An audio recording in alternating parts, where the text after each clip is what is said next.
बच्चों नमस्कार, शिवाजी की पाठशाला में आपका स्वागत है।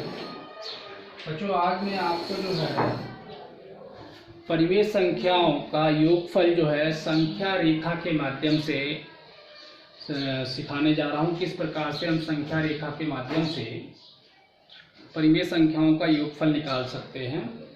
इसमें बच्चों सबसे पहले हमें समझना होगा संख्या रेखा क्या होती है। देखिए ये एक रेखा है और इस रेखा में एक बिंदु मध्य बिंदु जो होता है बच्चों उसको हम 0 मान लेते हैं, ठीक है। और उसके बाद इसके राइट हैंड साइड पे यानी कि दाईं ओर हम इसको यहाँ पे धनात्मक आपके पूर्णांक होंगे और यहाँ पे ऋणात्मक पूर्णांक होंगे यानी ऋणात्मक संख्याएं होंगी। किस प्रकार से, इधर 1 2 3 4 5 6 7। इसी प्रकार से इधर ऋणात्मक होंगे।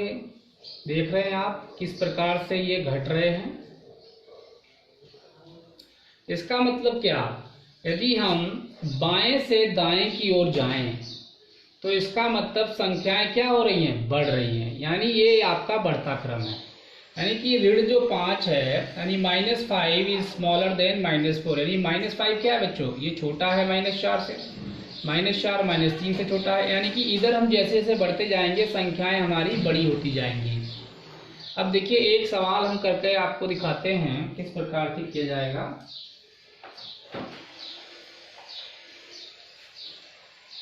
यहाँ पे मान लीजिए क्वेश्चन बहुत ही सिंपल सा है अंकों का। जैसे मान लीजिए 7 और -4, इसका उत्तर क्या होगा ये आप जानते होंगे इसको, लेकिन संख्या रेखा के माध्यम से कैसे हम लोग करेंगे। देखिए इसमें क्या होता है, हम 0 से चलना शुरू करते हैं। 0 से हमें 7 कदम कहाँ जाना है, धनात्मक की तरफ, क्योंकि यहाँ पर क्या है, ये जो हमारा 7 है वो एक धनात्मक संख्या है ना कि ऋणात्मक। तो इसीलिए हम धनात्मक किधर है, संख्या इधर है हमारी, तो हम इधर से इधर की तरफ जाएंगे, ठीक है। उसके बाद हमें कितने कदम यहाँ पे ऋणात्मक जाना है, यानी कि पीछे की तरफ हमें हटना होगा।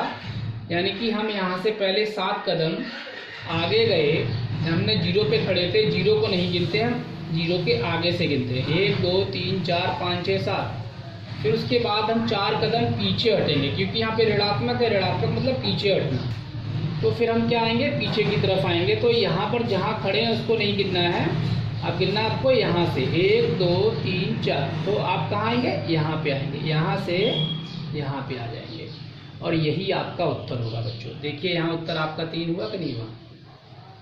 इसी प्रकार से हम परिमेय संख्याओं को भी पता लगा सकते हैं संख्या रेखा के माध्यम से। चलिए एक उदाहरण और देते हैं आपको इसमें, उसके बाद हम आपको समझाते हैं।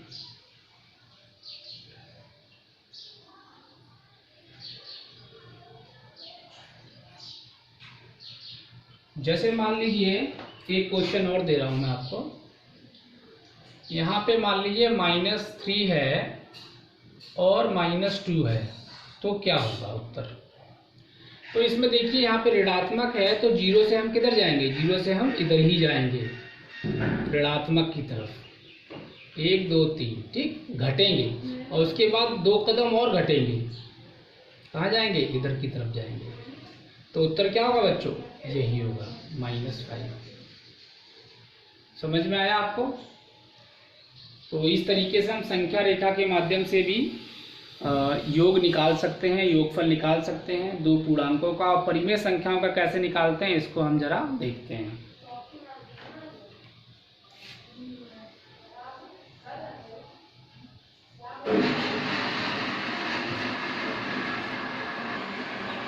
देखिए ये मैंने संख्या रेखा बना ली है। यहाँ पे मैं मान लीजिए एक क्वेश्चन मैं आपके सामने करने जा रहा हूँ, एक सवाल, और इसको किस प्रकार से करेंगे इसको देखिएगा। जैसे मान लीजिए एक परिमेय संख्या है 1/4 और दूसरी है बच्चों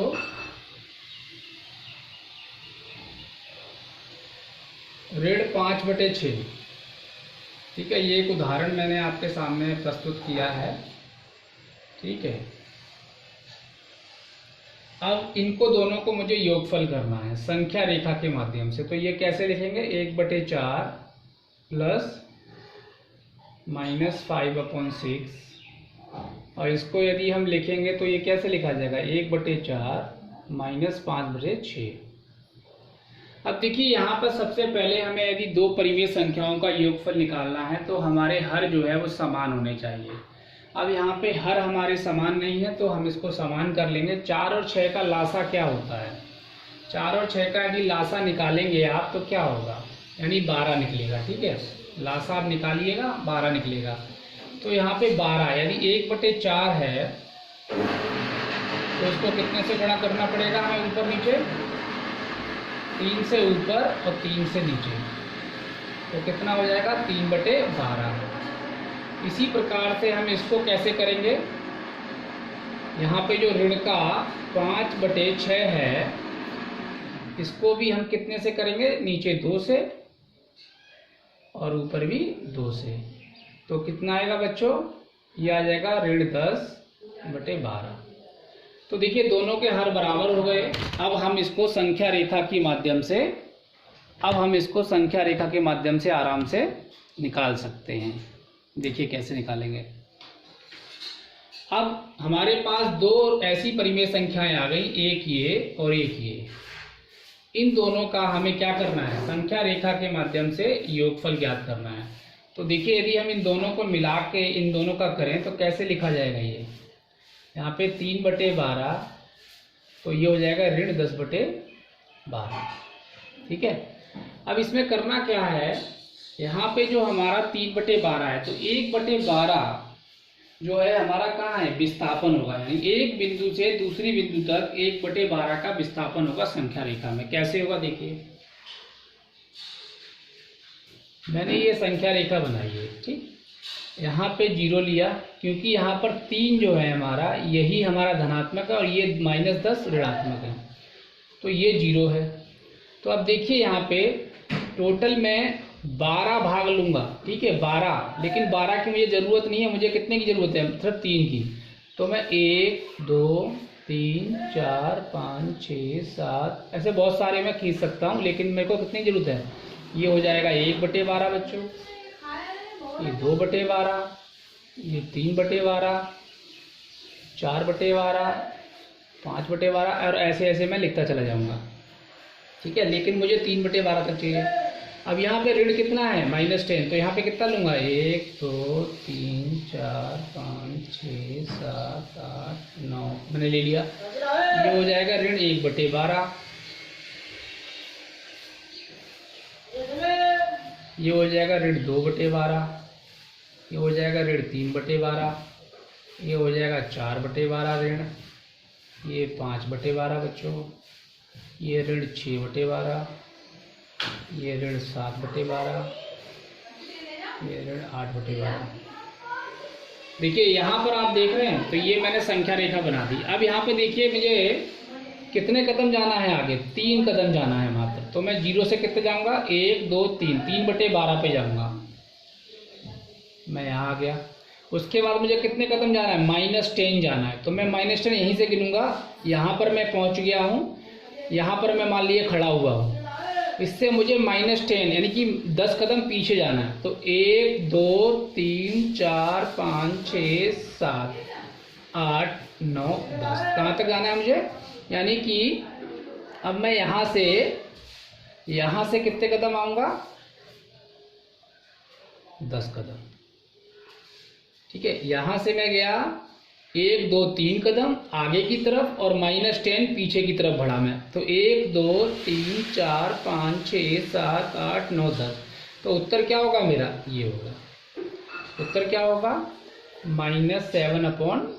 यही हमारा उत्तर है। यदि आप इसको वैसे भी करेंगे तो भी आपका यही उत्तर होगा।